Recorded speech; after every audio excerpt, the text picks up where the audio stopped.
சமீபத்தில் நடிகர் ரோபோ சங்கர் மறைவிற்கு அவரது மனைவி நடனமாடியது பலரால் விமர்சிக்கப்பட்டது. இது குறித்து பாடகி சின்மயி வெளியிட்டுள்ள வீடியோ சமூக வலைதளங்களில் வைரலாகி வருகிறது. யார் எப்படி அவங்களோட கிரீஃபை வெளிப்படுத்துறாங்க, எக்ஸ்பிரஸ் பண்றாங்கன்னு சொல்றதுக்கான அருகதை யாருக்குமே கிடையாது. அவர் தனது இன்ஸ்டாகிராம் பக்கத்தில் ஒரு உணர்ச்சி பூர்வமான வீடியோவை வெளியிட்டுள்ளார்.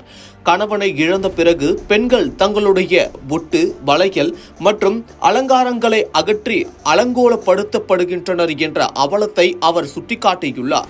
அவர் தனது வீடியோவில் பேசியதாவது: நாம பிறக்கும் போதே நமக்கு நகை போடுறாங்க, பொட்டு வைக்கிறாங்க, வளையல் போடுறாங்க, பொண்ணு என்று எல்லாமே பண்றாங்க. ஆனா கல்யாணம் ஆன பிறகு அது அத்தனைக்கும் சொந்தக்கார கணவன் தான். அந்த கணவன் கிளம்பிட்டா இந்த கலர் எல்லாம் அழிந்து விடணும் என்ற மனநிலையில் தான் இப்பவும் பலர் இருக்காங்க.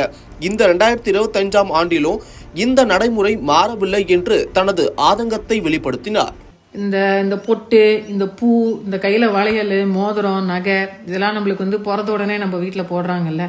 அது என்னவோ நம்மளுக்கு பெண்களுக்கெல்லாம் கல்யாணம் ஆன உடனே அதனோட ஒரே சொந்தக்காரர் அந்த கணவன் கிளம்பினா இந்த கலர்லாம் அழிஞ்சிடணும் அப்படின்னு ஏதோ ஒன்று பேசிக்கிட்டு இருக்காங்கல்ல. It's high time that in 2025 in case யாருக்கும் அந்த மாதிரி நடக்க வேண்டாம். ஏற்கனவே கணவனை இழந்த ஒரு சோகம், அந்த ஒரு கிரீஃப், வாழ்க்கை துணையாக நினச்சி கடைசி வரைக்கும் எவ்வளோ நம்ம வாழ்க்கை ஒரு 90 வயசு இருக்குமோ 80 வயசு இருக்குமோ அது வரைக்கும் நம்ம அவங்களோட இருக்கணும்னு ஆசையாக இருக்கும்போது நடுவிலேயே ஒருத்தவங்க கிளம்பி போகும்போது ஒரு பெரிய ஒரு சப்போர்ட் போன மாதிரி இருக்கும். ஒரு வாழ்க்கை துணை போகும்போது அவங்கள திருப்பி உக்காத்தி வச்சு அவங்கள திருப்பி பிகினிங்லேருந்து எல்லாத்தையும் நகையெல்லாம் போட்டு பூவெல்லாம் வச்சு வளையல்லாம் செஞ்சு எனக்கு பரம சத்தியமாக புரியல.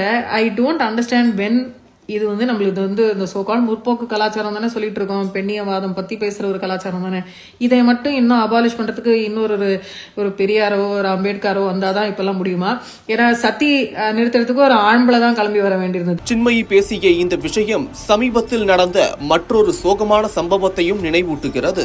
சின்னத்திரை நடிகர் ரோபோ சங்கர் இறந்தபோது அவருடைய மனைவி பிரியங்கா கணவர் உடல் முன் கண்ணீருடன் நடனமாடினார்.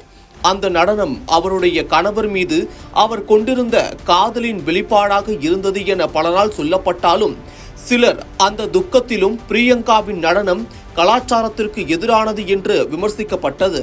இது குறித்து பாடகி சின்மயி யார் எப்படி அவங்க துக்கத்தை வெளிப்படுத்துகிறார்கள் என்று மற்றவர்கள் சொல்வதற்கு அருகதை யாருக்கும் கிடையாது என்று காட்டமாக பேசியுள்ள வீடியோ தான் தற்போது இணையத்தில் வைரலாகி வருகிறது.